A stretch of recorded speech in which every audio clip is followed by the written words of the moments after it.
Sticking point, this is pulling on the lead, so I'm not going to go through pulling on the lead again because I've kind of done it to death, and there's quite a few videos still in the group on loose lead walking, and there's also information in the books and on the online platform about walking on a loose lead.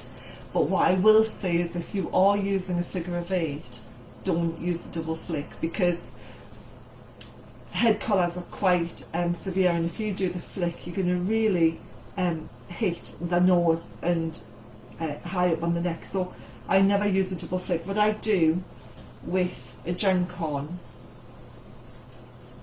if that's the dog, then I literally just turn.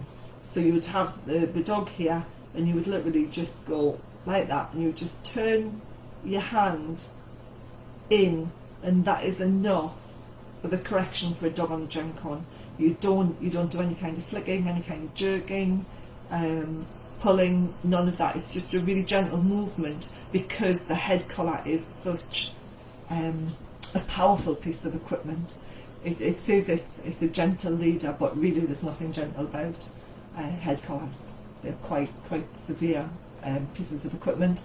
And somebody else said that they used the slip lead, they converted to slip lead. If you've got a slip lead, use it as a slip lead. If you've got a gen con or a figure of 8 head collar, use it as a figure of 8 head collar.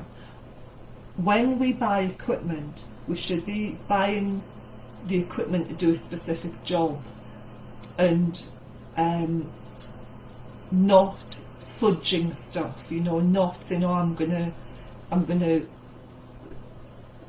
whiz around my slip lead and turn it into a figure of 8, because that's not what it's designed for. It won't release properly. It won't have, with the gen con, it slides through itself like that. So it slides through, and so you've got the movement of the head collar, so that when you correct them, everything moves back the way it's supposed to move back. But when you convert a slip lead into a figure of 8, you haven't got that. You haven't got the release mechanism that you would get in a figure of 8 head collar.